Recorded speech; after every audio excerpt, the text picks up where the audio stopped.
ఒక కాపరి తన గొర్రెలను తెలుసుకుంటాడు. గొర్రెలు కూడా తన స్వరాన్ని గుర్తిస్తాయి. ఆనందంతో, భక్తి గౌరవంతో నిండిన మా హృదయాలు ఈ ప్రశాంతమైన సాయంత్ర వేళలో జరుగుతున్న ఈ 3 రోజుల పవిత్రాత్మ నూతనీకరణ స్వస్థత ప్రార్థనల చివరి రోజు. మా స్వగ్రామానికి వచ్చేసిన గౌరవనీయులైన మన పీఠాధిపతులు, మహాఘనత వహించిన డాక్టర్ శ్రీ శ్రీ శ్రీ గోరెంట్ల జ్వానేశ్ తండ్రి గారిని మా హృదయపూర్వకంగా ఆహ్వానిస్తున్నాము. ఈరోజు మీ అమూల్యమైన సమక్షం మాకు మహా ఆశీర్వాదమని నిజంగా నమ్ముతున్నాము. మీరు ఎంతగానో జ్ఞానంతో నిండిన వారు. మీరు విశ్వాసుల కష్టాలను లోతుగా గ్రహించే శక్తి గలవారు. అలాగే యువతీ యువకుల కొరకు, చిన్నారి బిడ్డల బంగారు భవిష్యత్తు కొరకు, విచారణ ప్రజల ఆధ్యాత్మికత కొరకు ఎంతో ప్రేమతో, మమకారంతో మార్గం సిద్ధం చేస్తున్నారు. మీలో మేము ఆత్మీయ బలాన్ని మాత్రమే కాదు, మార్గాన్ని సిద్ధం చేసి ప్రేరేపించి ప్రోత్సహించే ప్రవచన స్వరాన్ని కూడా మేము అనుభవిస్తున్నాము. గత కొద్ది రోజుల క్రితం మేము మీ నివాసాన్ని సందర్శించినప్పుడు మీ సున్నితమైన కరుణ, ప్రేమ, చొరవ, ఆప్యాయత, దయను బట్టి మీరు మమ్మల్ని ఎంతగా ఆదరించారో, దాన్ని బట్టి మీ బిడ్డలమైన మాపై మీరు చూపించిన ప్రేమ ఎంతగా ఉన్నదో మేము గ్రహించగలిగాం. ప్రతి ఒక్కరిని కలుసుకొని ఓర్పుతో చివరి వ్యక్తి వరకు వేచి ఉండి మీ విలువైన సమయాన్ని ఎంతో ఉదారంగా కేటాయించడం ద్వారా తన ప్రజలతో దగ్గరగా నడిచే నిజమైన కాపరి హృదయాన్ని మాకు తెలియజేశారు. కీర్తనకారులతో కలిసి మేము విశ్వాసంతో ప్రకటిస్తున్నాం. కీర్తన 23:4 మరణాంతకారపు లోయలో నడిచినను నేను ఎటువంటి అపాయములకు భయపడను. ఎందుకనా నీవు నాకు తోడుగా ఉంటుంది. నీ బడితయు కొలిమి నన్ను కాపాడుచునే. మీ సమక్షం మాకు ఎప్పుడు ఒంటరిగా లేము అనే ధైర్యాన్ని ఇస్తుంది. ఎందుకంటే దేవుని ప్రేమ మీలాంటి కాపురుల ద్వారా మాకు చేరుతుంది. మా ప్రార్థనలతో మీరు ఎల్లప్పుడూ ఇప్పుడును శారీరకముగా, మానసికముగా మంచి ఆరోగ్యంతో ఉండాలని ప్రభు ద్రాక్ష తోటలో ఇంకా ఎన్నెన్నో రాబోయే రోజులలో, కాలాలలో, సంవత్సరాలలో అంకిత భావంతో సేవ చేయాలని మనస్ఫూర్తిగా కోరుకుంటున్నాం. ఇట్లు మా విచారణ గురువులైన రెవరెండ్ ఫాదర్ బాలకృష్ణ గారి తరపున తదితర గురువులు, కన్యాస్త్రీలు మరియు సమస్త విశ్వాసుల తరపున మన ప్రియతమ పీఠాధిపతులు, మహాఘనత వహించిన డాక్టర్ శ్రీ శ్రీ శ్రీ గోరెంట్ల జ్వానేశ్ తండ్రి గారిని ఈ పవిత్ర దివ్య పూజాలను ప్రారంభించవలసిందిగా మేము హృదయపూర్వకంగా ఆహ్వానిస్తున్నాము.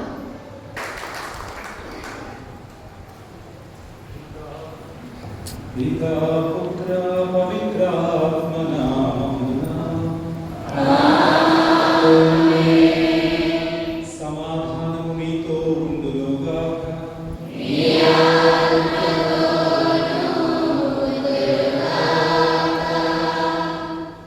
క్రీస్తునాథునియందు పూజ్య గురువులు, అమ్మగారు మరియు ప్రియమైన సహోదరి సహోదరుల, ఈ సాయంకాల సమయమున మీ అందరితో కలిసి ఈ దివ్య బలి పూజను సమర్పించగా మీ అందరి కోసం ప్రార్థన చేయడం నాకు చాలా సంతోషంగా ఉంది.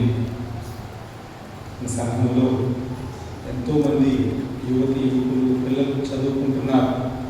వాళ్ళందరూ చక్కగా చదువుకొని మంచి తెలివితేటలు, బుద్ధి, జ్ఞానం కలిగి మంచి భవిష్యత్తును వాళ్ళందరికీ ప్రభువు దయచేయాలని ప్రత్యేక దివ్య బలి పూజలో ప్రార్థన చేద్దాం.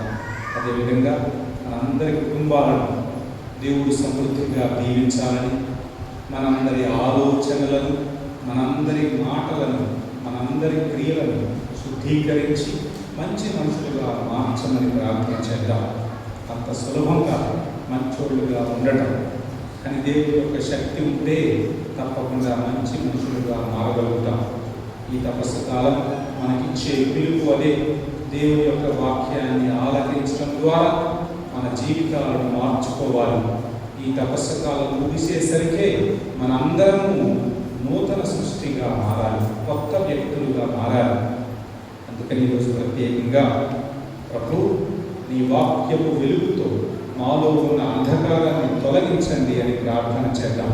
మన కుటుంబాలలో సఖ్యత, సమాధానం, శాంతి వెల్లివిరియాలని ప్రార్థిస్తూ ఈ దేవుని పూజను ప్రారంభించుకుందాం. ప్రియ సహోదరి సహోదరులారా, ఈ పూజను నెరవేర్చే యోగ్యులను ముందుగా మన పాపములను ఒప్పుకొని దేవుని యొక్క క్షమాపణకై వేడుకుందాం. పరితపించు హృదయములను ఓదార్చ పంపబడిన ఏలువారా దయచూపండి. పాపులను పిలువవచ్చిన క్రీస్తువా దయచూపండి. మాకై మనవి చేయ వెనుకుడి ప్రక్కన కూర్చొని ఉన్న ఏలువారా దయచూపండి. సర్వశక్తి గల సర్వేశ్వరుడు మనకు దయచూపి మన పాపములను మన్నించి మనలను నిత్య జీవమునకు చేర్చుదురుగాక. ప్రార్థించుదాము. ఓ ప్రభువా, కనికరించి మా ప్రార్థనలను ఆలకించండి. మీరు కృప చూపనిచో మీ నుండి మేము మీ అనుగ్రహ సహాయమును పొందలేము. కావున మీరు మాపై కనికరించి మా హృదయములను సన్మార్గములో నడిపించండి. మీతో పవిత్రాత్మతో కలిసి యుగ యుగములో జీవించు పాలించు మా ప్రభువును మీ కుమారుడైన యేసుక్రీస్తు ద్వారా ఈ మనవి చేయుచున్నాము. మొదటి పట్టణము అపోస్తలుల కార్యములు 2వ అధ్యాయము వచనములు 1 నుంచి 13 వరకు. పెంతెకోస్తు పండుగ దినము వచ్చినప్పుడు వారందరూ ఒక చోట కూడి ఉండిరి. అప్పుడు వేగముగా వీచు బలమైన గాలి వంటి ఒక ధ్వని ఆకాశము నుండి అకస్మాత్తుగా వారు కూర్చొని ఉండిన ఇల్లంతయు నిండెను. అప్పుడు అగ్ని జ్వాలలు నాలుకల వలె విభాగింపబడి అక్కడ ఉన్న ఒక్కొక్కరి మీద నిలుచుట వారికి కనబడెను. వారందరూ పవిత్రాత్మతో నింపబడిరి. అప్పుడు పవిత్రాత్మ వారికి వాక్శక్తిని అనుగ్రహించిన కొలది వారు అన్య భాషలలో మాట్లాడసాగిరి. ఆకాశం క్రింద నుండి ప్రతి దేశము నుండి వచ్చిన దైవ భక్తులు యూదులు యెరూషలేములో నివసించుచుండిరి.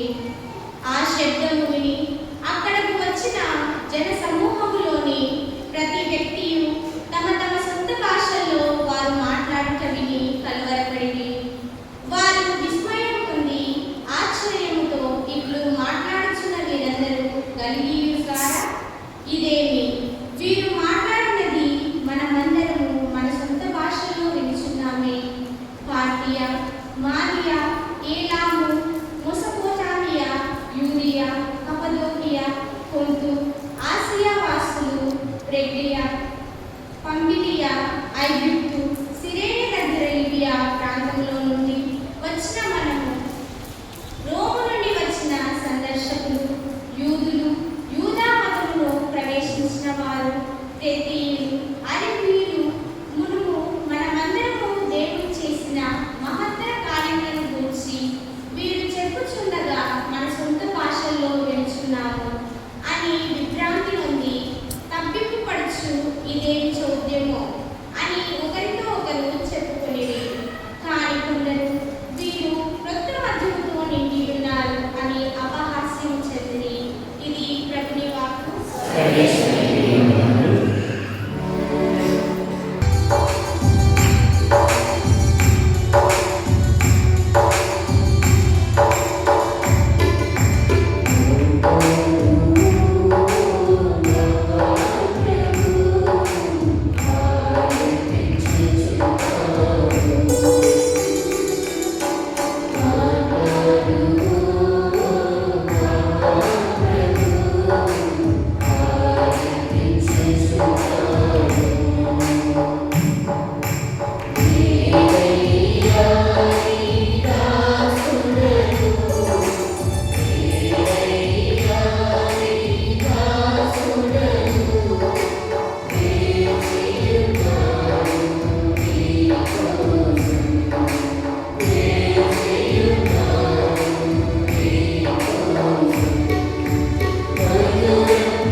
ప్రభువు మీతో ఉందురుగాక.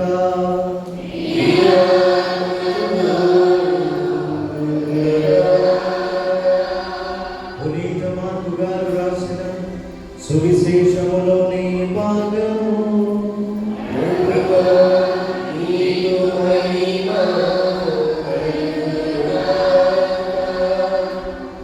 మార్కు శుభవార్త 1వ అధ్యాయము 9వ వచనం నుంచి 11వ వచనం వరకు. మార్కు శుభవార్త 1వ అధ్యాయము 9వ వచనం నుంచి 11వ వచనం వరకు. అంతటా గలిలయలోని నజరేతు నుండి యేసు వచ్చి యోర్దాను నదిలో యోహాను చేత బాప్తిస్మము పొందెను. ఆయన నీటి నుండి వెలుపలకు వచ్చిన వెంటనే పరమండలము తెరవబడుట, పవిత్రాత్మ పావురపు రూపమున తనపై దిగి వచ్చుట చూచెను. అప్పుడు పరలోకము నుండి ఒక వాణి, నీవు నా ప్రియమైన కుమారుడవు, నిన్ను గూర్చి నేను ఆనందించుచున్నాను అని వినిపించాను. ఇది క్రీస్తు సువిశేషము. మీరు దేవుని యొక్క వాక్యాన్ని ఆలకిస్తూ ఉన్నారు. చివరి రోజు చాలా సంతోషంగా మీ వద్దకు వచ్చాను. మీ సంఘం యొక్క విశ్వాసం, దేవుని వాక్యం పట్ల, మన క్రైస్తవ జీవితం పట్ల మీకు గల ఆసక్తి, అదేవిధంగా పీఠాధిపతులైనటువంటి నా మీద నేను చూపించే ఆప్యాయతన్నీ నాకు ఎప్పుడు హృదయంలో కదిలంగానే ఉంటాను. ఈ సంఘం ప్రత్యేకమైన సంఘం, పెద్ద సంఘం, మంచి విశ్వాసం కలిగినటువంటి సంఘం అని నాకు అర్థమైంది. అందుకని ఎంతో సంతోషంగా ఈరోజు మీ మధ్యకు రావాలి అని, ఈ పూజను సమర్పించాలని వచ్చాను. కొంచెంసేపు శ్రద్ధగా ఈనాటి దివ్య గ్రంథ పఠనాలు మనతో ఏం చెప్పదలుచుకున్నాయి, దేవుని యొక్క సందేశం ఏంటి, ఈ 3 రోజుల ఈ ప్రార్థనల ముగింపు సమయంలో దేవుడు మనతో ఏం చెప్పదలుచుకున్నారో కొంచెంసేపు ధ్యానించుకుందాం. సువిశేషంతో మొదలు పెడదాం. యేసు ప్రభువు ఈరోజు మనం విన్నది మార్కు శుభవార్త 1వ అధ్యాయం. మత్తయి శుభవార్త, లూకా శుభవార్త, యోహాను శుభవార్తలలో యేసు ప్రభు యొక్క పుట్టు పూర్వోత్తరాల గురించి ఆ సువిశేషాలు ప్రారంభమవుతాయి. యేసుక్రీస్తు పుట్టుక రీతి ఎట్టిదనా, ఆదిలో వాక్కు ఉండెను, ఆ వాక్కు దేవుని యొద్ద ఉండెను. ఈ విధంగా క్రీస్తు ప్రభు ఎక్కడి నుంచి వచ్చారు, ఆయన నిజస్వరూపం ఏంటి అన్న విషయాల గురించి ప్రస్తావిస్తూ తరువాత 3వ అధ్యాయానికి వచ్చేసరికే జ్ఞానస్నానం పొందడం, తన పరిచర్యను ప్రారంభించడం జరుగుతూ ఉంటుంది. అయితే మార్కు శుభవార్తలో ఈ పుట్టు పూర్వోత్తరాల గురించి ఆయన ఏమి మాట్లాడటం లేదు. వెంటనే ఎడారిలో ఒక స్వరము వినబడింది అని చెప్పి బాప్తిస్మ యోహాను గారి గురించి ప్రస్తావించడం మొదలు పెడతారు. వెంటనే జ్ఞానస్నానం 9వ వచనమే 1వ అధ్యాయం 9వ వచనం యేసు ప్రభు జ్ఞానస్నానం గురించి. ఏం జరిగింది ఆ రోజు జ్ఞానస్నాన సమయంలో? యేసు ప్రభు బాప్తిస్మ యోహాను దగ్గరకు వెళ్ళారు, యోర్దాను నదిలో దిగారు, బాప్తిస్మ యోహాను చేత నీటిలో ముంచబడి జ్ఞానస్నానం పొందారు. ఆ సమయంలో ఆకాశము తెరవబడిందట. పవిత్రాత్మ పావురమును దిగివచ్చి ఆయనను ఆవరించింది. ఆవరించడమే కాకుండా పైనుంచి ఒక స్వరము వినపడింది, ఈయన నా ప్రియమైన కుమారుడు అని. ఈ సంభవం క్రీస్తు ప్రభు జ్ఞానస్నానం పొందే సంఘటన లూకా శుభవార్త, మత్తయి శుభవార్త, మార్కు శుభవార్త మూడింటిలో ఉంటుంది. వీటి నుంచి మనం అర్థం చేసుకోవాల్సిన విషయాలు ఏంటంటే, యేసు ప్రభువుని పంపింది తండ్రి అయిన దేవుడు. నేను చెప్పే మాటలు కాదు. లూకా శుభవార్త 4వ అధ్యాయంలో యేసు ప్రభు తన బహిరంగ పరిచర్యను ప్రారంభించే ముందు, సువార్తను బోధించడం ప్రారంభించినప్పుడు దేవాలయంలోనికి, ప్రార్థనాలయంలోనికి వెళ్ళి ఈ విధంగా అంటారు, ప్రభుని ఆత్మ నాపై ఉన్నది, పేదలకు సువార్తను ప్రకటించడానికి, బందీలకు విముక్తిని, కారాగార వాసులకు విడుదలను ప్రకటించడానికి దేవుడు నన్ను అభిషేకించి నన్ను పంపించారు. నేను ఈ లోకానికి వచ్చింది నా చిత్తము నెరవేర్చడం కోసం కాదు, నా తండ్రి యొక్క చిత్తము నెరవేర్చడమే నా ఆహారము, నా పానీయము. అంటే తను తండ్రి అయిన దేవుడు ఒక బాధ్యతను అప్పగించి పంపించారు అని క్రీస్తు ప్రభువుకి బాగా తెలుసు. ఏంటి ఆ అప్పగించినటువంటి బాధ్యత? పేదలకు సువార్తను ప్రకటించటం, దేవుని పలుకును, దేవుని మాటలు ప్రజలకు తెలియచేయటం, దేవుని యొక్క అనంతమైనటువంటి ప్రేమ గురించి మానవాళికి తెలియచేయడం కోసం క్రీస్తు ప్రభు ఈ లోకానికి వచ్చారు.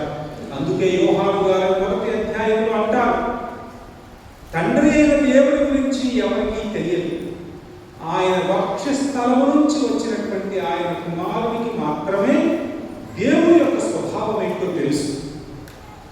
ఆయన వక్షస్థలమున ఆయన మీద పడుకొని, వక్షస్థలం అంటే ఈ భాగం. యోహాను శుభవార్త 13-14 అధ్యాయాల్లో కడరా భోజనం ఉంటుంది.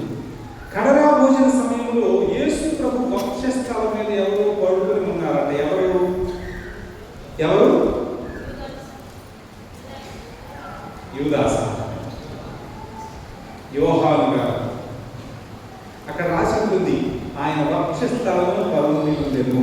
గ్రీకులో మాట ఉంటుంది, కోల్పోస్, అంటే ఈ భాగం అంటే దగ్గరగా ఉన్నాడు, ఆయన గుండె చొప్పుడు వినేటంత దగ్గరగా ఉన్నాడని అర్థం. యోహాను గారు యేసు ప్రభుకి అంత దగ్గరగా ఉండేవాడట. ఆయన వక్షస్థలం దగ్గర తలపెట్టాడట. అంటే క్రీస్తు ప్రభు యొక్క గుండె చప్పుడేంటో ఆయనకు వినబడింది. అందుకే దేవుడంటే ప్రేమ అని చెప్పి ఎంతో చక్కగా దేవుని యొక్క ప్రేమను గురించి, దేవుని యొక్క స్వభావం గురించి తన సువిశేషంలోనే కాకుండా లేఖలలో కూడా అంత చక్కగా వివరిస్తారు. దేవుని ప్రేమ గురించి పరిశుద్ధ గ్రంథంలో ఎవరైనా చక్కగా రాశారు అంటే అది యోహాను గారు మాత్రమే. ఎలా తెలుసుకోగలిగాడు? క్రీస్తు ప్రభు యొక్క వక్షస్థలంలో పరుండి ఉన్నాడు అని మనం చదువుతున్నాం. అంటే క్రీస్తు ప్రభుకి దగ్గరగా, చనువుగా, సన్నిహితంగా ఉన్నాడు అని అర్థం. అందుకే యోహాను గారు కూడా 1వ అధ్యాయంలో క్రీస్తు ప్రభు గురించి మాట్లాడుతూ 18వ వచనం అన్నమాట, ఎవరు ఎప్పుడునూ దేవుని చూడలేదు, తండ్రి వక్షస్థలమున ఉన్న జనితైక కుమారుడే ఆయనను ఎరుకపరచెను. అంటే దేవుని వక్షస్థలమున పడుకొని, లేకపోతే ఆయన గుండె చప్పుడు తెలుసు కాబట్టి యేసు ప్రభుకి ఆయనే దిగి వచ్చి ఆ తండ్రి యొక్క స్వభావాన్ని గురించి మనకు ఎరుకపరిచాడు అని యోహాను గారు చెబుతున్నారు. అంటే యేసు ప్రభు ఈ లోకానికి వచ్చింది దేనికి? తండ్రి అయిన దేవుని యొక్క అపారమైనటువంటి ప్రేమను గురించి మనకు తెలియచేయడానికి. లూకా శుభవార్త 15వ అధ్యాయంలో ఒక అందరికీ తెలిసినటువంటి ఒక ఉపమానం ఉంటుంది. పుస్తకాలు ఇప్పుడు తిరగే మీ దగ్గర చూసొచ్చండి, నేను చెప్తాను అక్కడ ఏముందో.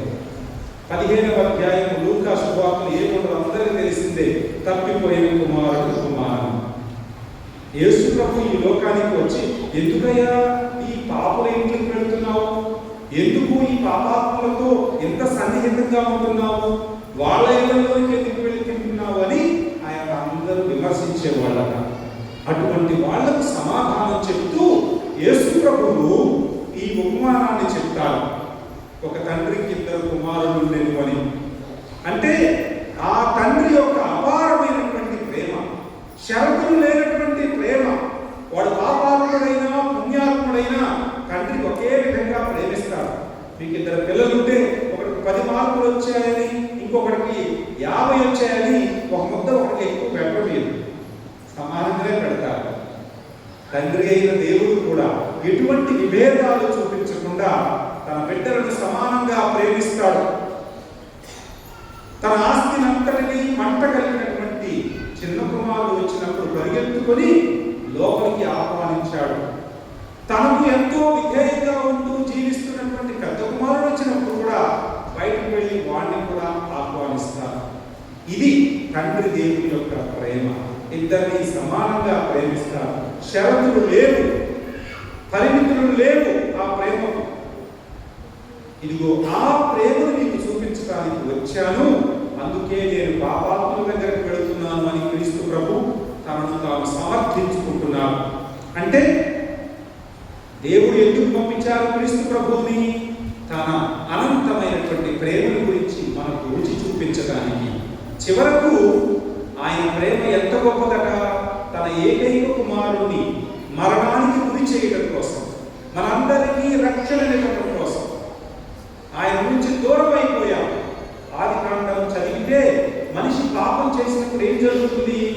ఏదేను వరం నుంచి వాళ్ళు గెంటి వేయబడ్డారు. అంటే దేవుని సన్నిధి నుంచి దూరంగా వెళ్ళిపోయారు. దేవుణ్ణి తండ్రి అని పిలిచే భాగ్యాన్ని కోల్పోయారు. అటువంటి మనిషిని తిరిగి తన బిడ్డలుగా చేర్చుకోవడానికి, వాళ్ళ యొక్క పాపాన్ని కడిగి వేయటం కోసం సాక్షాత్తు తన కుమారుని ఈ లోకానికి పంపించారు. ఆ శిలువ రక్తము చేత మన పాపాలను శుద్ధి చేశారు. ఆ శిలువ మరణంతో దేవునికి మనిషికి మధ్య తెగిపోయినటువంటి బంధాన్ని తిరిగి పునరుద్ధరించారు. అందుకే యేసు ప్రభు చనిపోయినప్పుడు మార్కు సువార్త 14వ అధ్యాయంలో ఉంటుంది, 39-41 వచనాలు, 15వ అధ్యాయం ఏముంటుంది? యేసు ప్రభు మరణించినప్పుడు దేవాలయం తెర 2గా చీలిందట. నిజమా కాదు? మీరు పెద్ద శుక్రవారంలో చదువుతారు క్రీస్తు ప్రభు యొక్క మరణం గురించి. ఆయన చనిపోయినప్పుడు దేవాలయంలో తెర 2గా చీలింది. అంటే ఇక్కడ దేవుడు ఉంటే ప్రజలు అక్కడ కూర్చునేవాడు. మధ్యలో ఒక పెద్ద తెర ఉండేదట. ఆ తెర 4 అంగుళాల మందం ఉండేదట. గుడ్డతో చేసిన తెర కాదది, అది వెండి బంగారాలతో చేసిన తెర ఉండేదట యెరూషలేము దేవాలయంలో.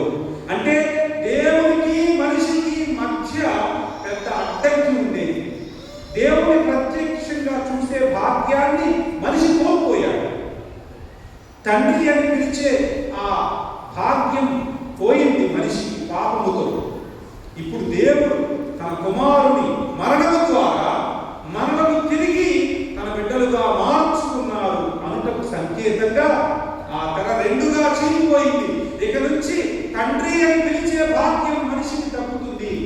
దేవుని ప్రత్యక్షంగా కళ్ళారా చూడొచ్చు.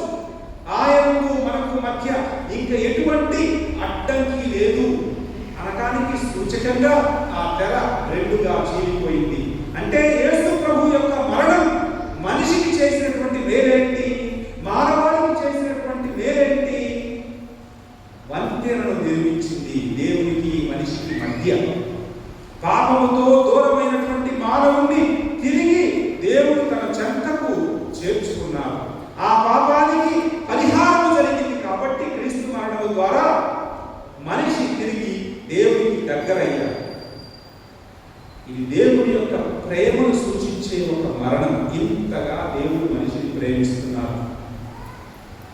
ప్రభుని ఆత్మ నాపై ఉన్నది, పేదలకు సువార్తను ప్రకటించడానికి. ఏంటి సువార్త? దేవుడు ప్రేమామయుడు, మిమ్మందరినీ క్షమించి హక్కున చేర్చుకునే తండ్రి అని మనందరికీ బోధించడానికి క్రీస్తు ప్రభు ఈ లోకానికి వచ్చాడు. అందుకే తండ్రి అయిన దేవుడు నన్ను అభిషేకించి తన ఆత్మతో నింపి మీకు బోధించమని, మిమ్మందరినీ అంధకారం నుంచి వెలుగులో నడిపి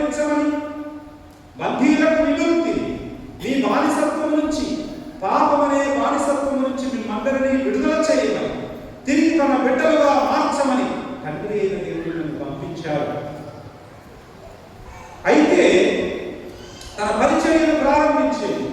ఈ విధంగా వెళ్ళి సువార్తను ప్రకటించడం, బంధీలకు విముక్తి. యేసు ప్రభు పల్లెల్లో పట్టణాల్లో తిరుగుతూ చేసిన పని ఇదే.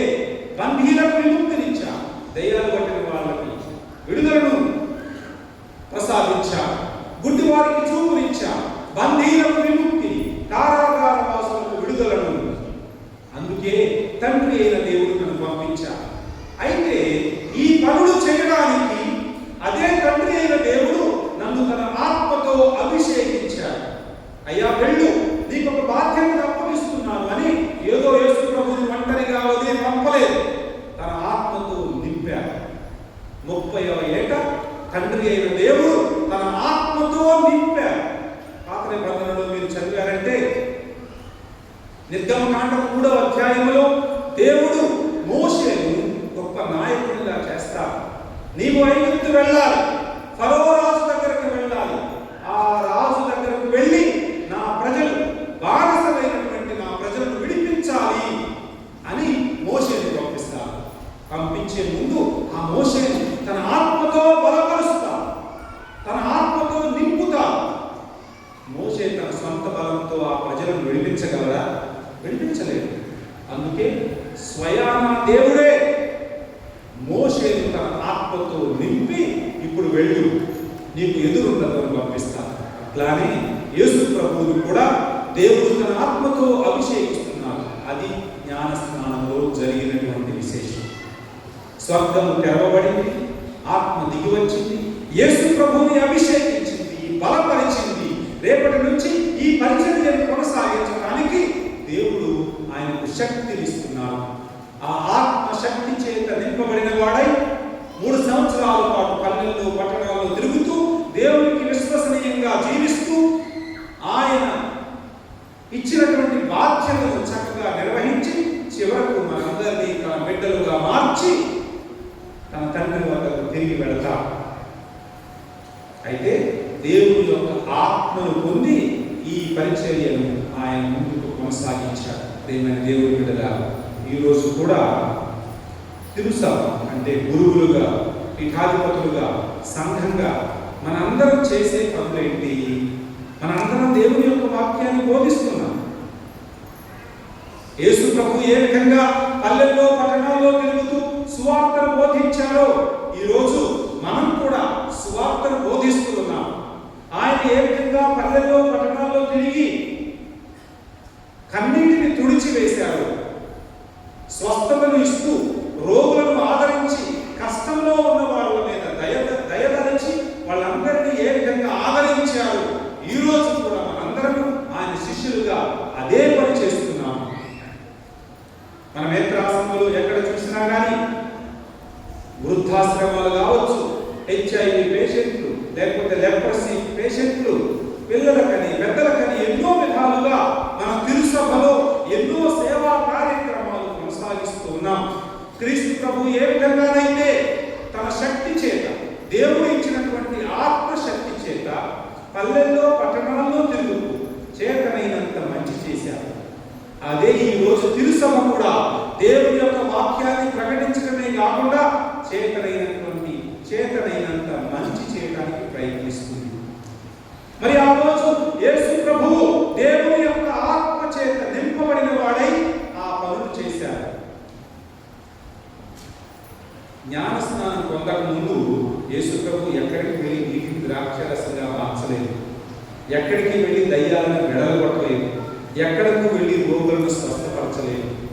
జ్ఞాన స్నానం పొందిన తర్వాతనే, ఆత్మ చేత నింపబడిన తర్వాతనే ఆ శక్తితో నింపబడి వెళ్ళి అద్భుతాలు చేశారు.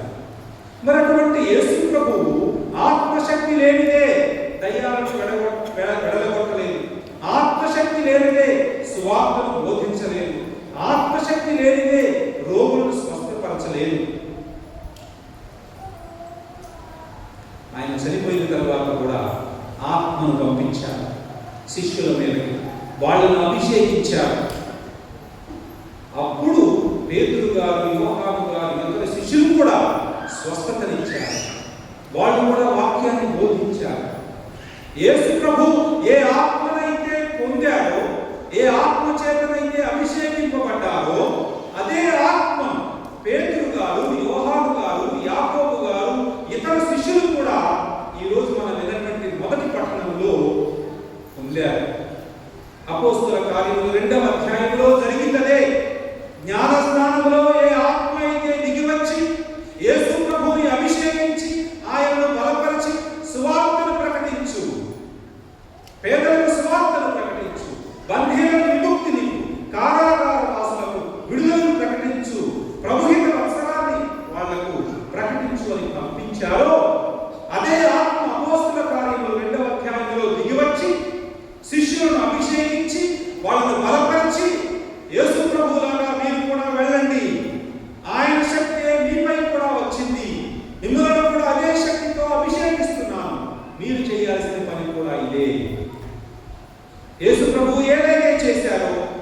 శిష్యులు కూడా కొనసాగించారు. సరిగ్గా చదవండి. సువిశేషాలలో యేసు ప్రభు ఏ పని చేశారో అపోస్తల కార్యములలో శిష్యులు కూడా అదే పని చేశారు. సువార్తను బోధించారు, రోగులకు స్వస్థతనిచ్చారు, బాధల్లో ఉన్న వాళ్ళ కన్నీటిని తుడిచారు. వాళ్ళు చనిపోయారు. పేతురు గారు ఇంకా నలుగురిని పిలిచి వాళ్ళని అభిషేకించారు. తన హస్త నిక్షేపణ ద్వారా మరికొందరిని ఆయన అభిషేకించాడు.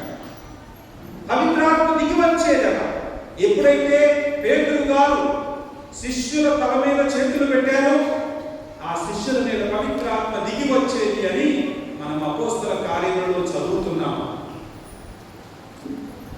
పవిత్రాత్మ వేరే శిష్యుల మీదకి దిగి వచ్చింది. ఎందుకు పవిత్రాత్మ వారి మీదకి దిగి వచ్చింది? యేసు ప్రభు ఏ పనైతే మొదలు పెట్టారో, పేతురు గారు ఏ పనినైతే కొనసాగించారో అదే పని నిరంతరం కొనసాగాలి. ఇది కొనసాగాలి అంటే ఏదో మానవ శక్తికి అతీతమైనది. ఇది మానవ శక్తి చేత, మానవ తెలివితేటల చేత దేవుని యొక్క కార్యాన్ని ముందుకు కొనసాగించలేదు. దేవుని యొక్క ఆత్మశక్తి వలన మాత్రమే ఈ క్రీస్తు ప్రభువు యొక్క బాధ్యతను, ఆయన అప్పగించినటువంటి పనిని మనము కూడా ఈ రోజు కొనసాగించగలుగుతాం. అందుకే మనందరం క్రైస్తవ సంఘము ఆత్మ చేత అభిషేకింపబడిన సంఘం. అర్థమవుతుందని చెప్పేది వింటున్నారా? ఆ ఛాన్స్ అయితే ఆకలి బిషప్ గారు అని చెప్పి చెప్తారనుకున్నారా? ఏ ఆత్మ అయితే క్రీస్తు ప్రభుని అభిషేకించిందో, ఏ ఆత్మ అయితే ఈరోజు సువిశేషంలో దిగి వచ్చి పావుల రూపంలో ఆయనను అభిషేకించి బలపరిచింది. దేనికి? సువార్తను ప్రకటించడానికి, నలుగురు కన్నీటిని తొడగడానికి, నలుగురు మంచి పనులు చేయడానికి ఆత్మ బలాన్ని ఇచ్చింది. యేసు ప్రభు పేతురు, యోహాను, యాకోబులతో చెప్పారు, మీరు కూడా ఇదే పని చేయాలయ్యా అని. మరి వాళ్ళు ఈ పనిని కొనసాగించాలి అంటే వాళ్ళకు కూడా శక్తి కావాలి కదా. అందుకని ఈనాటి మొదటి పట్టణంలో అదే ఆత్మ పెంతెకోస్తు రోజున దిగివచ్చి ఆ శిష్యులను అభిషేకించింది. వాళ్ళు ఈ ఆత్మశక్తి చేత నింపబడిన వాళ్ళై పల్లెల్లో, పట్టణాల్లో తిరుగుతూ యేసు ప్రభు ఏమైందో చేశారో అదే వాళ్ళు చేశారు. నిజంగా చెప్పాలంటే యేసు ప్రభు ఏ విధంగా చనిపోయారో వాళ్ళు కూడా తమ ప్రాణాలను కూడా దేవునికి సమర్పించారు.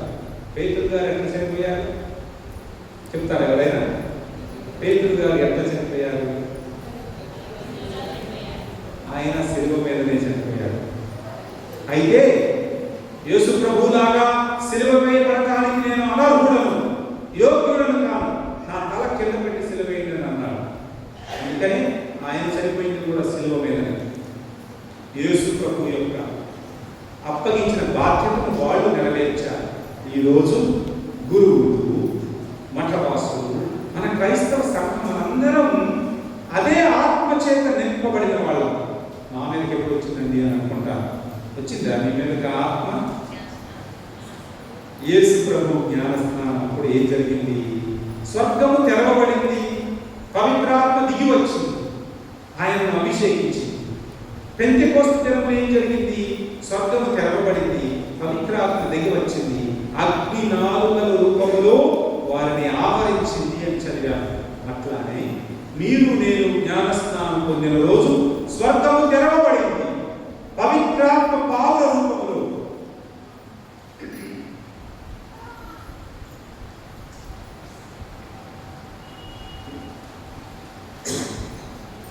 పవిత్రాత్మ మనపైకి కూడా దిగి వచ్చింది, మనందరినీ అభిషేకించింది.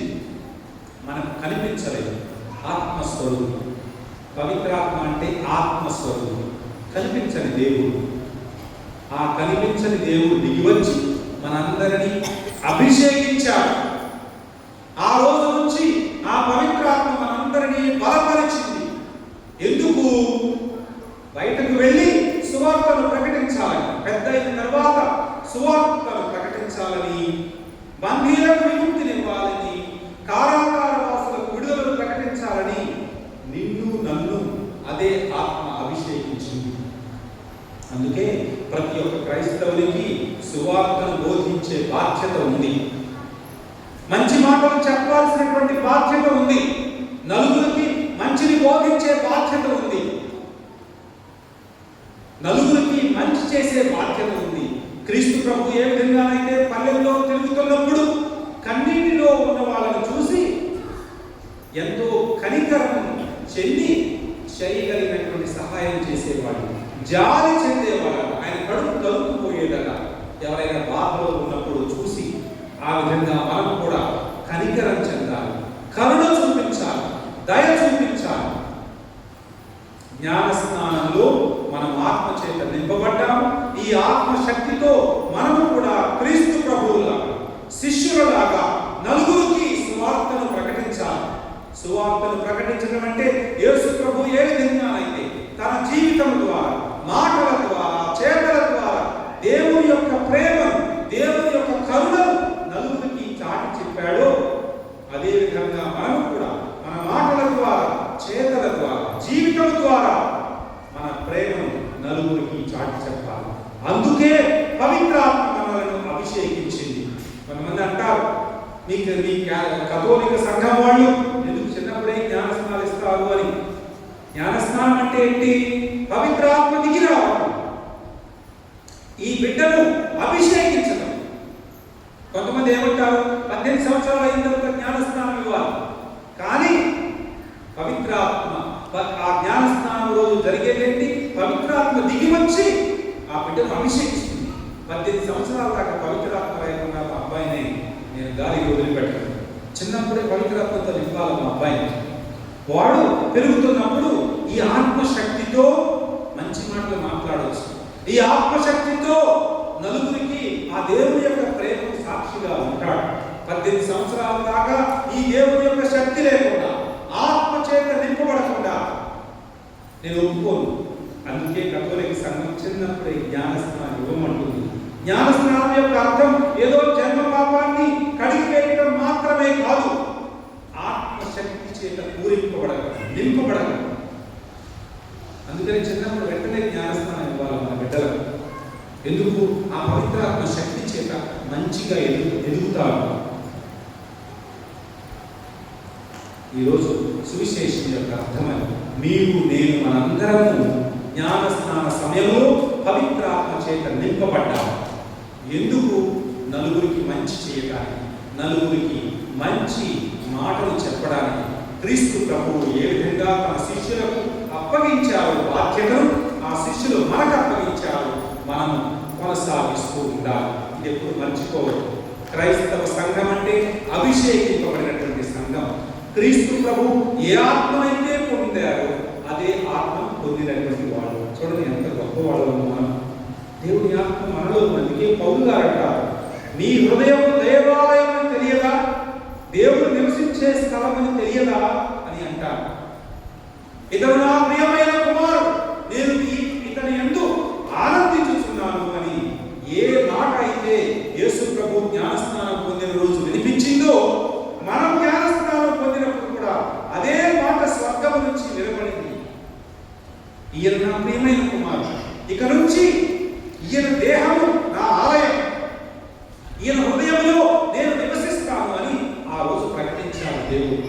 ప్రియమైన దేవుని బిడ్డలారా, మనందరం దేవుని యొక్క ఆలయం. మరి దేవుడు నాలో ఉంటే, ఇంత శక్తి గల దేవుడు నాలో ఉంటే, పౌలు గారు అంటారు, నా జీవితము, నా శరీరం ఒక మట్టి కుండ లాంటిది.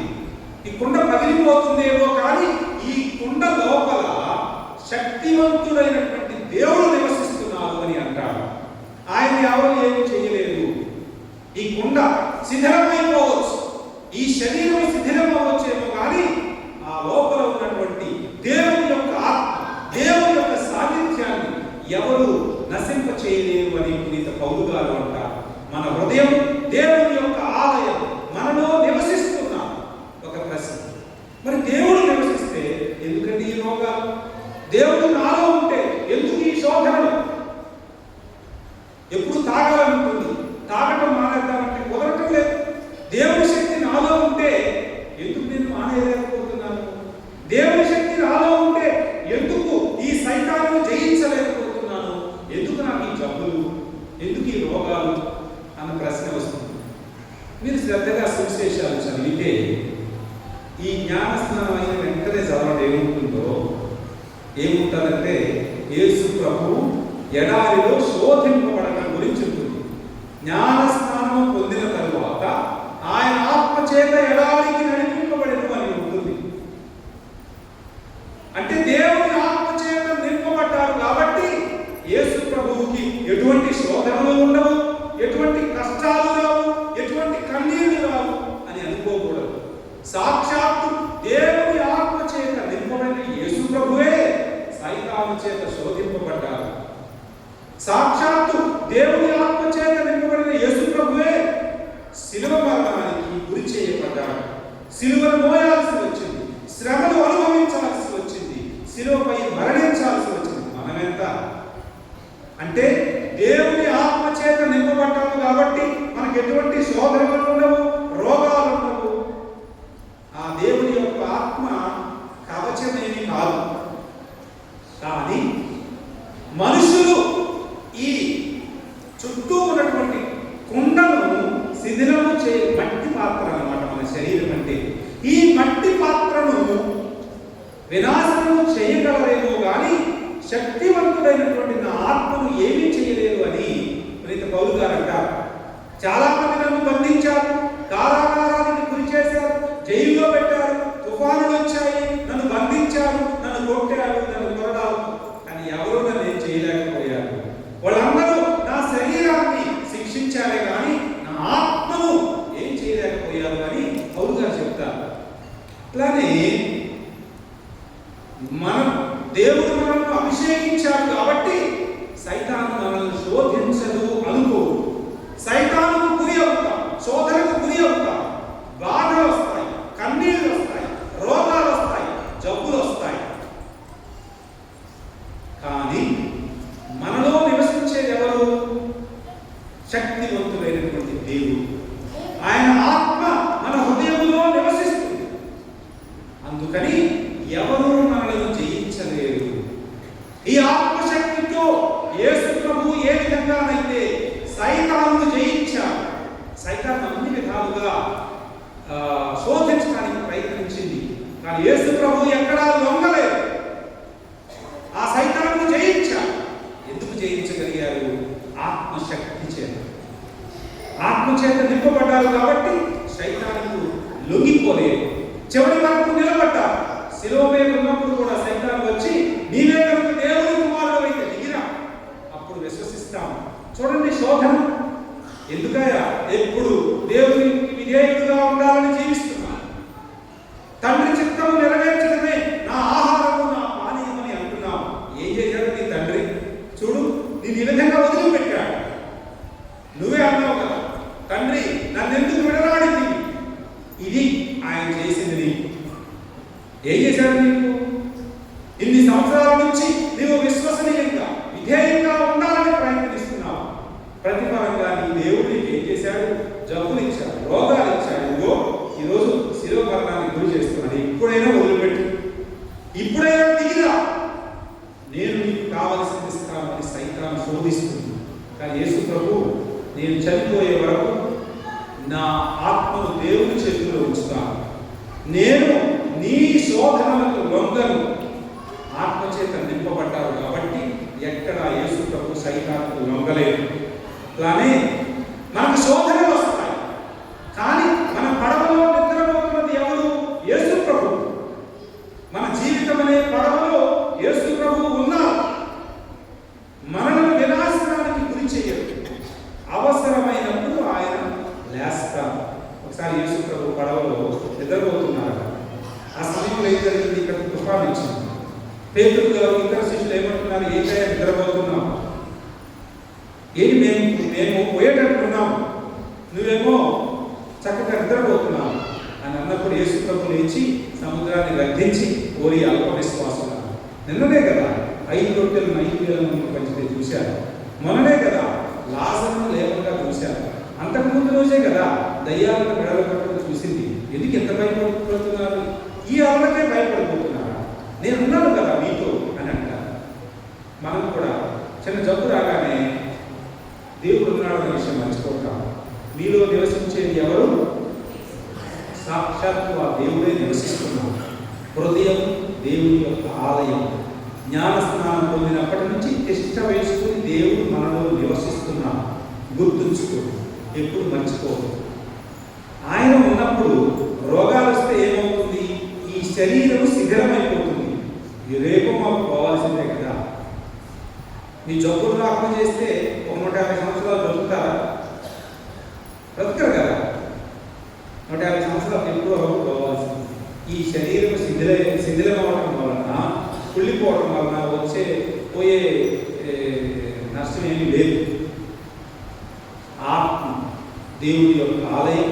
ఆయన ఉన్నంత వరకు నేను ఏ రోగాలు వచ్చినా, ఏ జబ్బులు వచ్చినా, ఏ శోధనలు వచ్చినా నేను నిలబడతాను, విశ్వసనీయంగా ఉంటాను.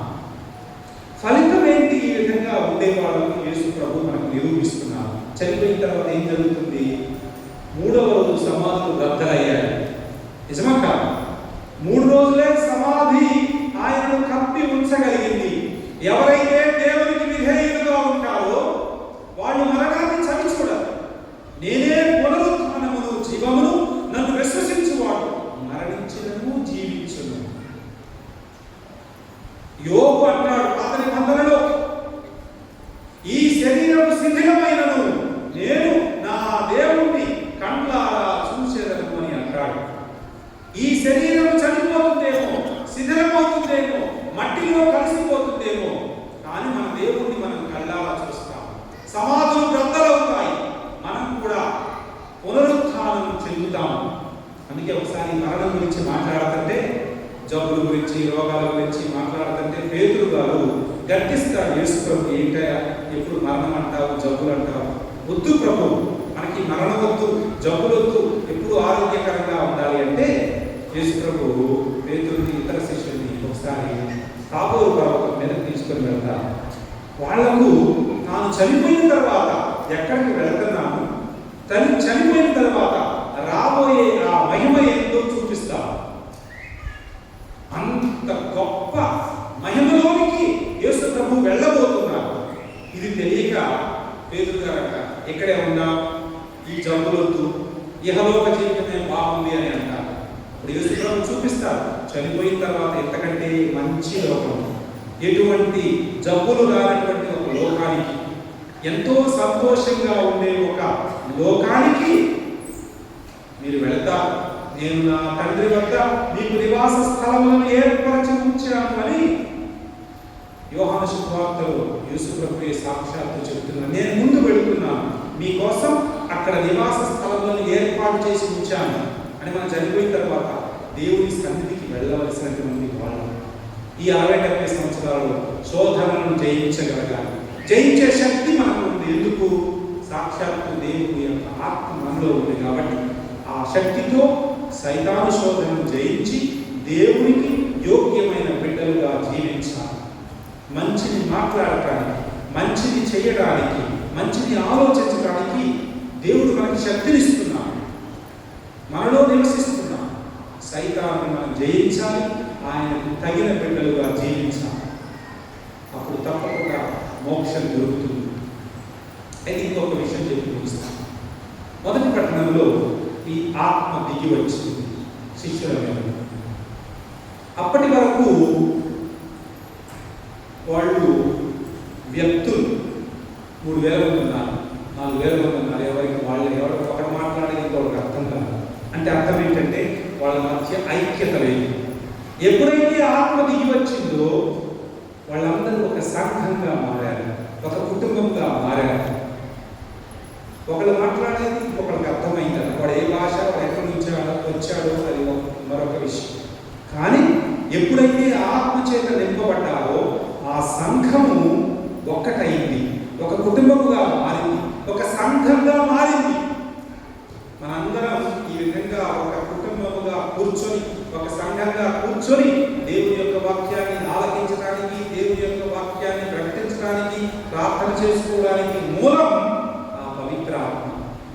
ఎక్కడైతే పవిత్ర ఆత్మ ఉంటుందో అక్కడ ఐక్యత ఉంటుంది అని అర్థం. మన సంఘాలలో ఎక్కడైతే మనస్పర్ధలు ఉంటాయి, ఎక్కడైతే పోట్లాట ఉంటుందో, ఏ కుటుంబంలోనైతే సఖ్యత ఉండదో, అర్థం ఏంటి? ఎవరు లేరని అర్థం? దేవుడు లేరు అక్కడ. ఏ సంఘములోనైతే ఐక్యత లేదో, ఏ సంఘమైతే పోట్లాడు ఉంటుందో, శాంతి సమాధానాలు లేకుండా విడిపోతుందో, దాని అర్థం ఏంటంటే వాళ్ళ మధ్య దేవుడు లేడు, దయ్యం ఉందని అర్థం. అందుకని సంఘములో సఖ్యత కావాలి. మీ కుటుంబాలలో పోట్లాటలు, మనస్పర్ధలు ఉన్నాయంటే అర్థం ఏంటి? దేవుడు లేడు. దేవుడు ఎక్కడ ఉంటాడో అక్కడ ప్రేమ ఉంటుంది. ప్రేమ అంటే ఐక్యత. పరిశుద్ధాత్మ శక్తి మనుషులను ఒకటిగా చేస్తుంది. పెంతెకోస్తు రోజు సంఘంగా మార్చింది. ఈ రోజు కూడా మన మధ్యలో ఉంటూ మనందరినీ అభిషేకించి మనందరినీ ఒక సంఘంగా మార్చేది దేవుని యొక్క ఆత్మ. అందుకని మనలో ఉన్నటువంటి మనస్పర్ధలన్నీ మాయమైపోవాలి. ఎప్పుడు సఖ్యంగా సమాధానంగా ఉండి దేవునికి మన మధ్య చక్కని స్థానాన్ని ఇవ్వాలి. అది ఒక మొదటి పట్టణంలో వెళ్ళినటువంటి ఒక మంచి సందేశం. చివరిగా సఖ్యతగా దేవుడు ఎక్కడైతే ఉంటారో అక్కడ ఆనందం కూడా ఉంటుంది, సంతోషం కూడా ఉంటుంది. ఈరోజు మీరు గమనించాలి, పవిత్రాత్మ దిగి వచ్చినప్పుడు వాళ్ళందరూ తాగిన వాళ్ళలాగా మాట్లాడుతున్నారు. మీరు విన్నారా శ్రద్ధగా? వీళ్ళేదో కొత్త ద్రాక్షారసాన్ని తాగినట్టున్నారు, కొత్త రంగు వచ్చి కొత్త మందు వచ్చింది అనుకుంటా ఆ సారా తాగినట్టున్నారు వీళ్ళు, అందుకే తాగిన వాళ్ళలాగా ప్రవర్తిస్తున్నారు అని అన్నారు. పవిత్రాత్మ దిగి వచ్చింది. దిగి వచ్చినప్పుడు అక్కడ వీళ్ళు పాటలు పాడుతున్నారు, కేకలు పెడుతున్నారు. ఇది గమనించినటువంటి అన్యులు ఏంటి వీళ్ళు పొద్దున్నే ఇంత తెల్లారుజాము తాగారేంటి అని అన్నారు. నా మాటలు కాదు, నేను చదవండి. ఇందాక అమ్మాయి చదివిన మొదటి పట్టణంలో విన్నాం. ఇప్పుడు ఇంటి దగ్గర కూడా సారా తాగినప్పుడు ఏం చేస్తారు? కొద్దిగా ఎక్కువైతే ఏం చేస్తారు? పాటలు పాడతారా లేదా? పాటలు పాడతారా? సారా ఇంగ్లీష్లో ఏమంటారు తెలుసా? స్పిరిట్ అంటారు. స్పిరిట్. పవిత్రాత్మ ఏమంటారు ఇంగ్లీష్లో? హోలీ స్పిరిట్. అది కూడా సారా లాంటిది. పవిత్రాత్మను పొందినటువంటి వాళ్ళు కూడా సంతోషంగా ఉంటారు. ఈరోజు పవిత్రాత్మను పొందినటువంటి ఆ శిష్యులు ఎంతో ఆనందంతో పాటలు పాడుతున్నారు. మీరు లూకా సువార్త శ్రద్ధగా చదివితే ఆ మొదటి 2-3 అధ్యాయాల్లోని పాటలే ఉంటాయి. మరియమ్మ గారు ఒక పాట పాడుతుంది, ఎలిజబెత్ ఒక పాట పాడుతుంది, సిమియోను ఒక పాట పాడతాడు, జకరియా పాట పాడతాడు. ఈ పాటలు ప్రారంభమయ్యే ముందు ఒక మాట ఉంటుంది, మరియమ్మ ఆత్మచేత పూరింపబడినదై, ఎలిజబెత్ ఆత్మచేత నింపబడినదై, జకరియా ఆత్మచేత నింపబడిన వాడై, సిమియోను ఆత్మచేత వీళ్ళందరూ ఆత్మచేత నింపబడ్డారు. కాబట్టి దేవుడిని కీర్తించారు, దేవుడిని స్తుతించారు. అంటే ఎక్కడైతే దేవుడి యొక్క ఆత్మ ఉంటుందో అక్కడ సంతోషం ఉంటుంది, సఖ్యత ఉంటుంది, సమాధానం ఉంటుంది, ఆనందం ఉంటుంది.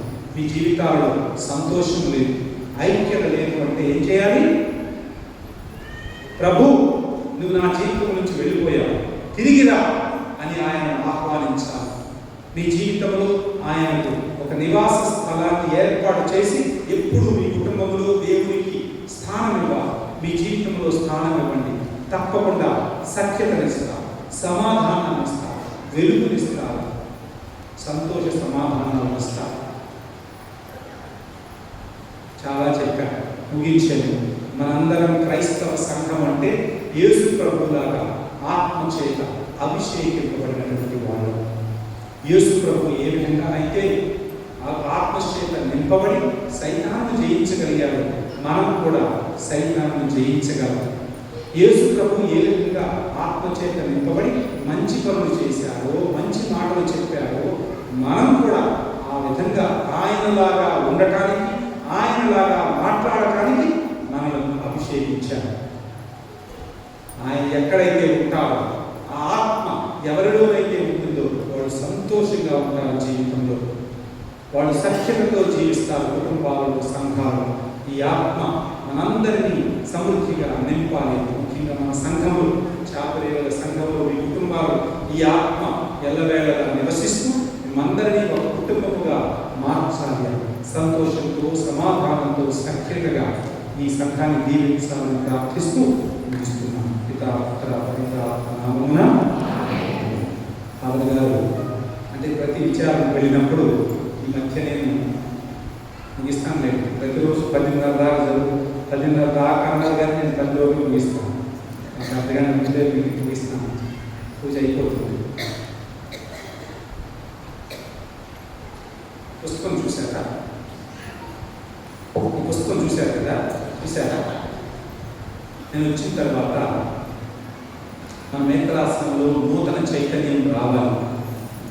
సంఘాలలో గురువుకి సంఘానికి మధ్య బంధం పెరగాలి.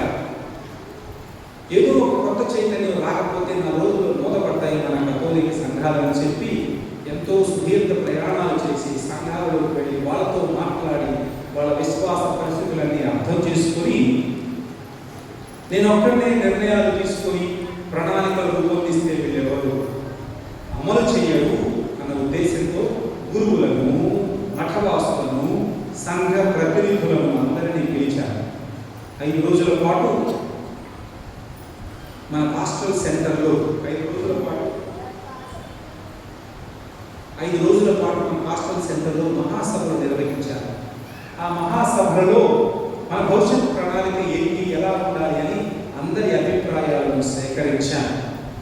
మన సంఘాలు ఏ విధంగా ఉండాలి, ఏదో చిన్న చిన్న మార్పులు చేర్పులు చేస్తే పెద్ద ఉపయోగం ఉండదు. అందుకే యేసుప్రభువు అన్నారు, మీరు రక్షణ పొందాలి అంటే తిరిగి మళ్ళీ జన్మించాలి. మీరు తిరిగి జన్మిస్తే తప్ప మీకు రక్షణ ఉండదు అన్నారు. చిన్నపిల్లల వలె మారితే తప్ప, హృదయం పరివర్తన చెందితే తప్ప స్వర్గం ఉండదని చెప్పారు. అంటే ఏదో చిన్న చిన్న మార్పులు చేస్తే రక్షణ ఉండదు, పూర్తిగా సంపూర్ణంగా మారాలి. అట్లానే మన సంఘాలలో, మన నేత్రాసనంలో ఈ నూతన చైతన్యం రావాలి అంటే అద్భుత ఏదో కొత్తగా, కొత్త ధోరణి, కొత్త ఆలోచన, కొత్త పంథా మనం మొదలు పెట్టాలి. దీనికి విశ్వశ్రీ సభ కూడా పిలుపునిస్తుంది. మనందరం కలిసి నడిచే కుటుంబంగా మారాలి. మనందరం ఆత్మచేత అభిషేకింపబడిన సంఘం. నేను ఒక్కడే కాదు, గొంతు చించుకొని దేవుని యొక్క వాక్యం ప్రకటించాల్సింది మీ అందరికీ బాధ్యత ఉంది. నాకు ఈరోజు చాలా సంతోషంగా, ప్రతిసారి స్వామివారు నన్ను ఆహ్వానిస్తారు. ఈరోజు మా పిల్లలు ఎంతో చక్కగా, చాలా చక్కగా, స్వామివారి కంటే ఇంకా బాగా చెప్పారు. నన్ను ఎంతో ఆప్యాయంతో ఆహ్వానించారు. ఇది మన సంఘాలలో రావాల్సిన మార్పు. ఇది మనందరి సంఘం, మనందరం భాగస్వాములు. ఇది ఉండాలన్నా, ఇది పోవాలన్నా, ఈ సంఘాలు నిలబడాలన్నా, ఇవి శిథిలం అవ్వాలన్నా మనమే కారణం.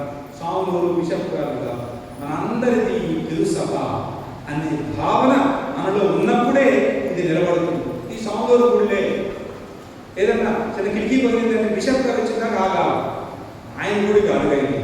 మనందరికీ ఈ భావన మనందరిలో రావాలి, నూతన చైతన్యం రావాలి అనే ఉద్దేశంతో అందరి సలహాలను విన్న తర్వాత నేను కూడా చాలా సుదీర్ఘంగా ఆలోచించి ఎంతో రాత్రి పవళ్ళు శ్రమించి ఈ పుస్తకాన్ని రూపొందించాను. నేనే ప్రతి మాట రాసిన దీంట్లో నాకు తెలుసు ఏముందో. మొట్టమొదటిగా నేను సంఘాలకు వెళ్ళినప్పుడు గురువుకి సంఘాలకి దూరం పెరిగింది. మన వాళ్ళకి బైబిల్ గురించి ఎక్కువ తెలియదు. ప్రొటెస్టెంట్ వాళ్ళు కలిగిస్తే మనకంటే 100 రెట్లు బాగా చెప్తారు. ఏ ప్రశ్న అడిగింది మనకి ఏదో ఆదివారం వస్తారు, కాసేపు నిద్రపోతారు, ప్రసంగం చెప్తుంటే ఏ వంటగదిలోనూ ఎవరి గురించి ఆలోచిస్తారు. ఆదివారం గురిపోయాం అనుకుంటాం, కానీ మనకి బైబిల్ మీద జ్ఞానం కానీ, మన సిద్ధాంతాల గురించి కొంత జ్ఞానం కానీ లేదు మనకు అంతగా. అందుకని కుటుంబ యూనిట్లు 200 కుటుంబాలు ఉంటే స్వాములు అందరి దగ్గరికి వెళ్ళడం కష్టం. కానీ వీటిని చిన్న చిన్న యూనిట్లుగా చేసి, ఒక్కొక్క బజార్ని ఒక యూనిట్గా చేసి, ఇదిగో నెలకు ఒకసారి వీళ్ళందరూ ఒక చోటకు వస్తే స్వాములు వాళ్ళ దగ్గరకు వెళ్ళవచ్చు, 2-3 గంటలు కూర్చోవచ్చు, వాళ్ళ అభిప్రాయాలు ఏంటో తెలుసుకోవచ్చు, వాళ్ళ కష్ట నష్టాలు, బాధలు, వ్యాధుల గురించి తెలుసుకోవచ్చు, దేవుని యొక్క వాక్యాన్ని బోధించవచ్చు. గుళ్ళోకి వచ్చి ప్రార్థన చేయమంటే ఇంతమందిని చూసి భయపడతారు. అదే ఆ 10 కుటుంబాలు, 5 కుటుంబాలు కలిసి ప్రార్థనా కూటాన్ని ఏర్పరచుకున్నారనుకోండి, మీరు ప్రార్థన చేయడం నేర్చుకోవచ్చు, భయం పోతుంది. ఈ విధంగా స్థానిక స్థాయిలో నాయకత్వాన్ని మనం ప్రోత్సహించవచ్చు. వీటన్నిటికీ ఈ ఫ్యామిలీ యూనిట్లు, కుటుంబ సముదాయాలు ఉపయోగపడతాయి అనే ఉద్దేశంతో కేరళలో ఉన్నది ఈ సాంప్రదాయం. తమిళనాడులో ఉంది.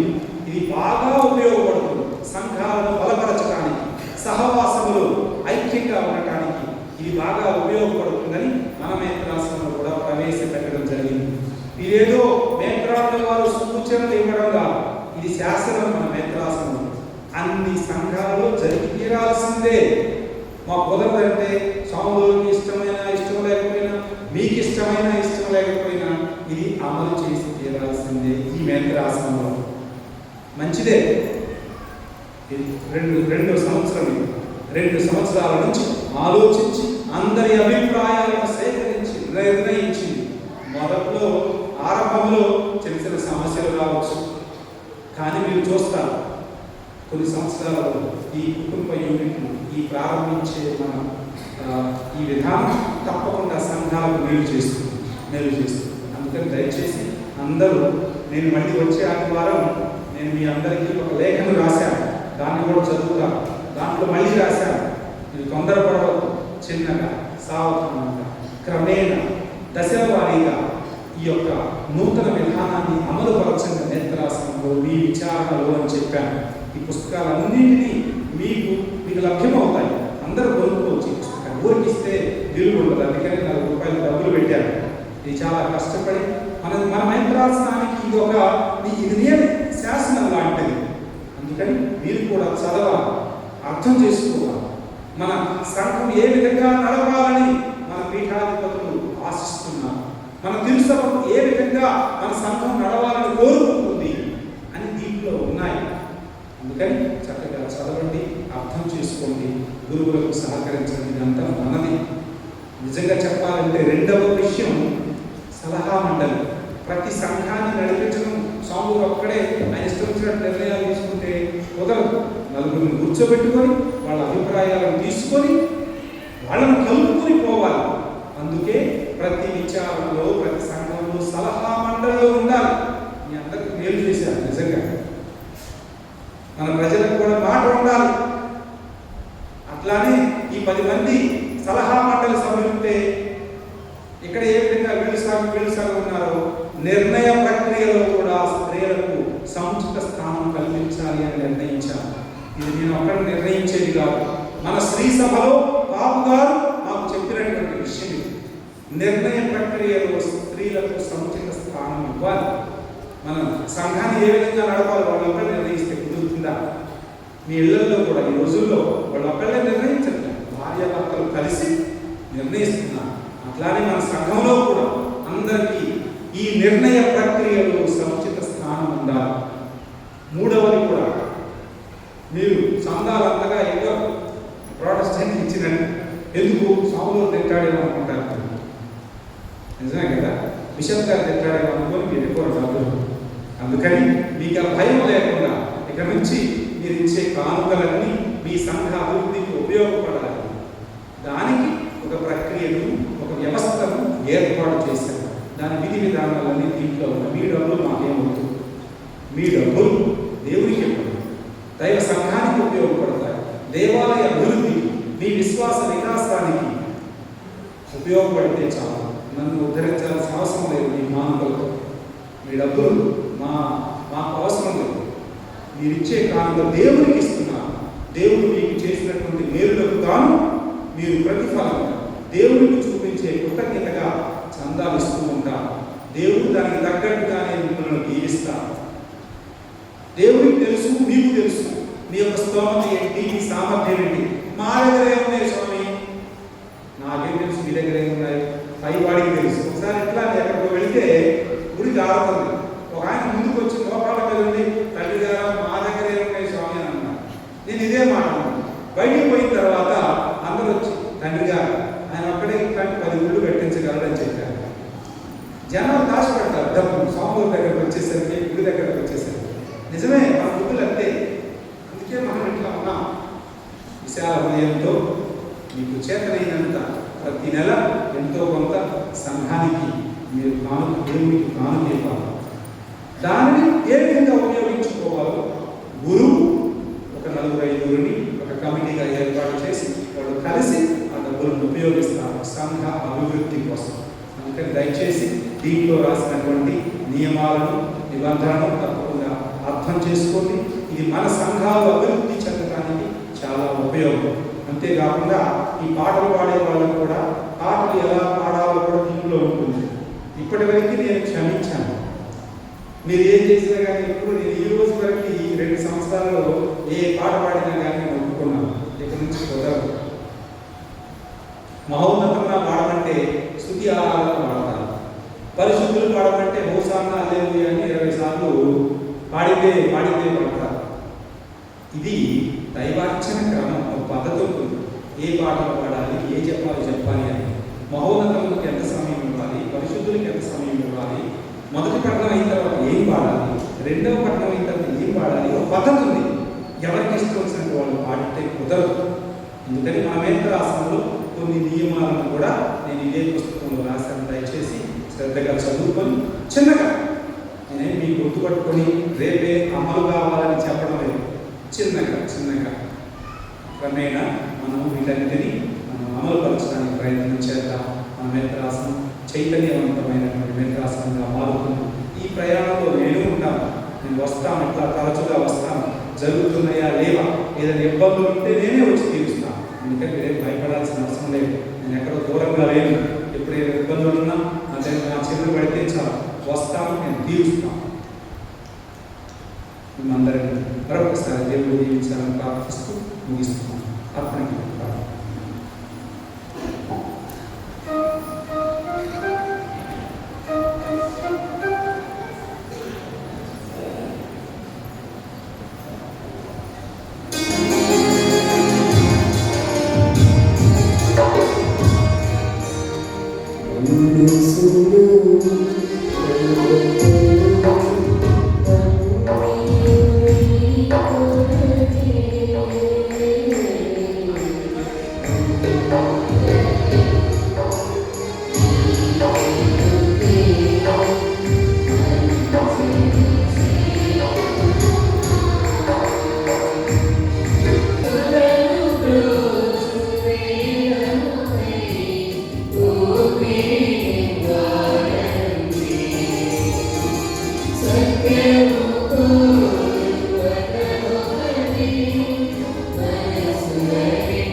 సంచరించుచున్నను మా చేతుల మీదుగా ఈ అర్పణములను అందుకుంటున్న మీకు వందనములు. కనికరించి మా మనస్సులను క్రమబద్ధం చేయమని విజ్ఞాపన చేయుచున్నాము. మా ప్రభువైన క్రీస్తు ద్వారా ఈ మనవి చేయుచున్నాము. ఆమేన్. ఏలిన వారు నీతో ఉందురుగాక.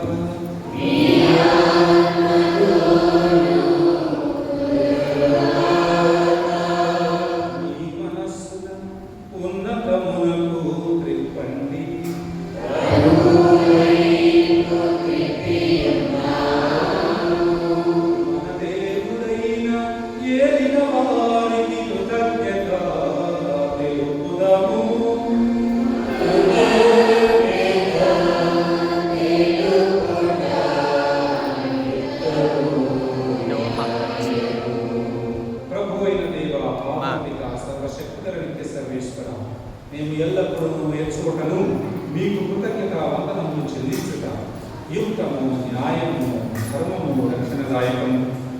మీరు మీ పుత్రుల మనస్సులను నూతనీకరించి శుద్ధి చేయి నిమిత్తం ప్రత్యేకమైన ఈ అనుగ్రహ కాలమును బహూకరించి ఈ కాలమందు మేము క్రమము తప్పిన కోరికలను విడనాడి పరిశుద్ధ హృదయములతో మిమ్ము మనసారా సేవించుటకు మాకు శక్తిని దయచేయుచున్నారు. అస్థిరమైన వాటి యందు మనస్సులను కేంద్రీకరింపక సుస్థిరమైన వాటి యందే మా మనస్సులను లగ్నము చేయ ప్రేరేపించుచున్నారు. కావున సకల పునీతులతోనూ దూతలతోనూ ఏకమై నిరతము మేము మీ స్థుతిగానము చేయగలనగా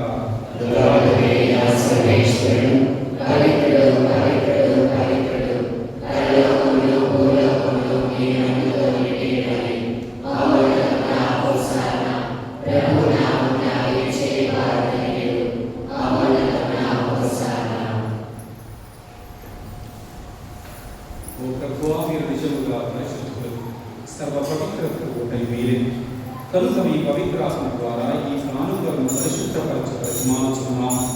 ఈ విధంగా ఇది మా కొరకు యేసుక్రీస్తునాథుని శరీర రక్తములకు కలుగుగాక. వారు శిలువ శ్రమలకు తనను తాను ఇష్టపూర్తిగా అప్పగించుకున్నప్పుడు అప్పమునందుకుని కృతజ్ఞత వందనములు చెప్పి త్రుంచి శిష్యులకిచ్చుచు ఇట్లని, మీరందరూ దీనిని తీసుకొని భుజింపు. ఏలైనా ఇది మీ కొరకు అప్పగింపబడనున్న నా శరీరం.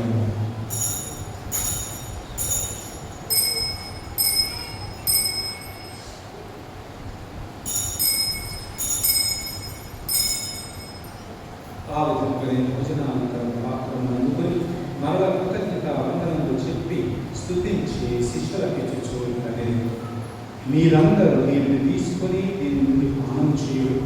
ఏలైనా ఇది నూతన నిత్య నిబంధన యొక్క నా రక్తపు పాత్ర. ఇది మీ కొరకును అనేకుల కొరకును పాప పరిహారమునకై ధారవేయబడును. దీనిని నా జ్ఞాపకార్థం చేయుడు.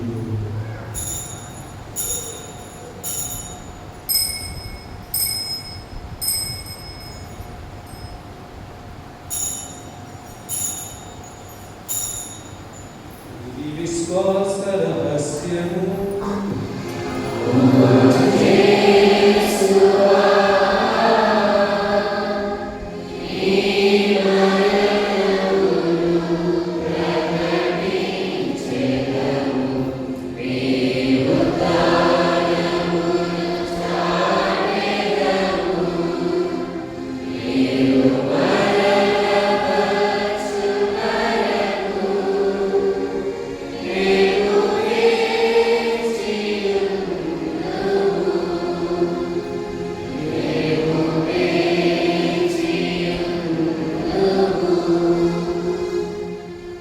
కనుక తండ్రి, క్రీస్తు మరణమును ఉత్థానమును స్మరించుచు జీవమనస్సు ఈ అప్పమును రక్షణ పాత్రమును మీకు సమర్పించుచున్నాము. మీ సముఖమును నిలచి మీకు పరిచర్య చేయుటకు మమ్మల్ని పాత్రులుగా చేసినందుకు మీకు వందనములు తెలుపుచున్నాము.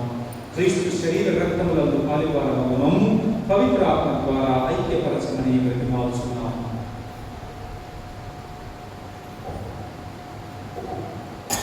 ఓ ప్రభువా, ప్రపంచమంతటా ఆవిర్భవించి ఉన్న నీ శ్రీ సభను జ్ఞాపకం ఉంచబడును.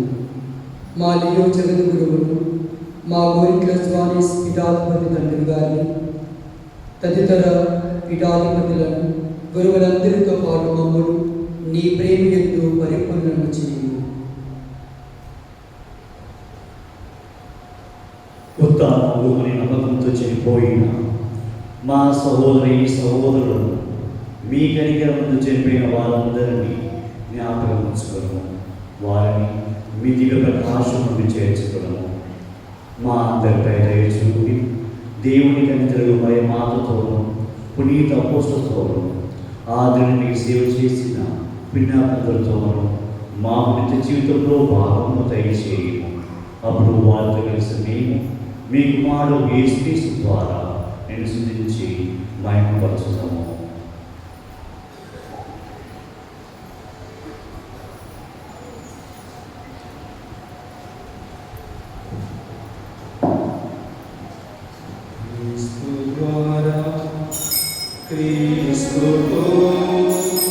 క్రీస్తునందు సర్వశక్తి గల పితయైన సర్వేశ్వర పవిత్రాత్మతో ఏకమయుండు మీకు గౌరవ మహిమలు కలుగునుగాక.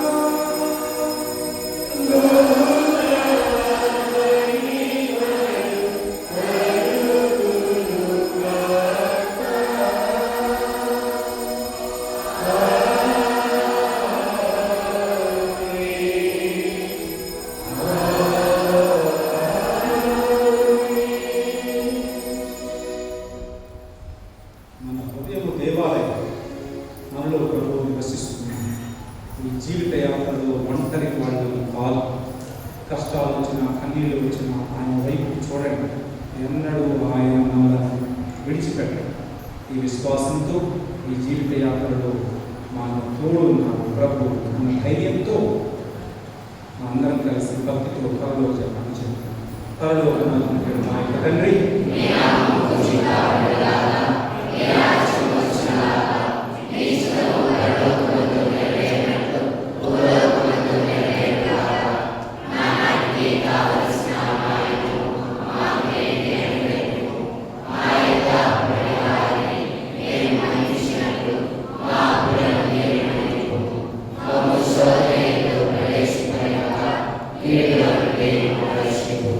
ప్రభువా, నీ కీడుల నుండి మమ్మల్ని రక్షించండి.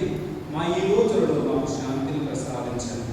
మీ దయానుగ్రహం వలన పాపం నుండి మాకు విముక్తులను చేసి అన్ని కలతల నుండి సర్వదా కాపాడండి. మేము మోక్షానందమును మా రక్షకుడైన యేసుక్రీస్తు ఆగమమును నిరీక్షించుచున్నాము.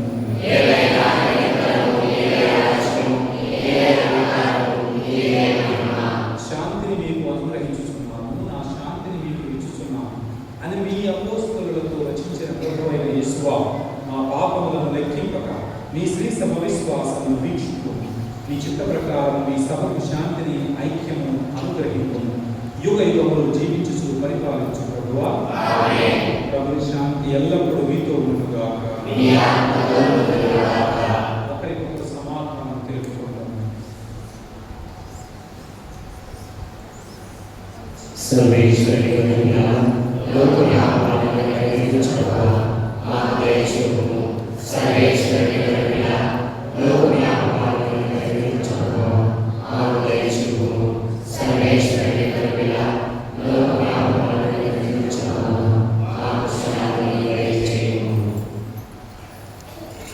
ఇదిగో సర్వేశ్వరుని గొర్రెపిల్ల, ఇదిగో లోకం యొక్క పాపములను పరిహరించే ప్రభు.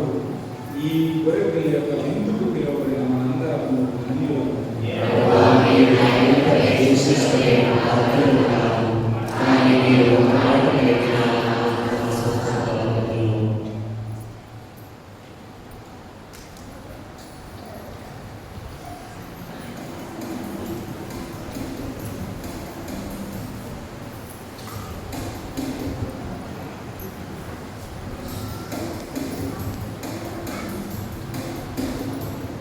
Amen.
ఓ ప్రభువా, పవిత్రమైన మీ వరముల ద్వారా మమ్మల్ని శుద్ధి చేయమని ప్రార్థించుచున్నాము. వాటి ప్రభావంతో మా దోషములన్నింటి నుండి మమ్మల్ని విముక్తులను గావించండి. మీకు ప్రీతి పాత్రులమైన వారిగా మమ్మల్ని తీర్చిదిద్దండి. మా ప్రభు అయిన క్రీస్తు ద్వారా ఈ మనవి చేయుచున్నాము.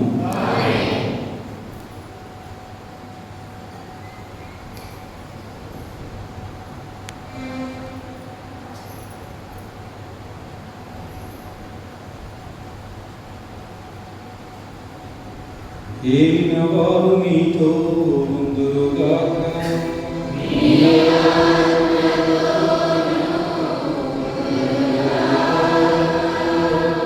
స్థిరము నుంచి దేవుని యొక్క ఆశీర్వాదాన్ని స్వీకరించండి. ఓ ప్రభువా, రానున్న పవిత్ర కార్యములకై నిరీక్షించుచున్న ఈ మీ బిడ్డలను దయతో వీక్షించండి. వీరికి మీ అమృత వరములను హేరాళముగా దయచేయండి. ఆధ్యాత్మిక సహాయం కొరకు వేచి ఉన్న వీరిని అభౌతిక నిత్యానందము వైపు నడిపించండి. మా ప్రభు అయిన క్రీస్తు ద్వారా ఈ మనవి చేయించున్నాము. సర్వశక్తి గల సర్వేశ్వరుడు పిత, పుత్ర, పవిత్ర మందరిని ఆశీర్వదించి సదా కాచి కాపాడుదురుగాక. సమాధానంతో వెళ్ళి క్రీస్తు ప్రేమలో జీవించండి. సిలువపై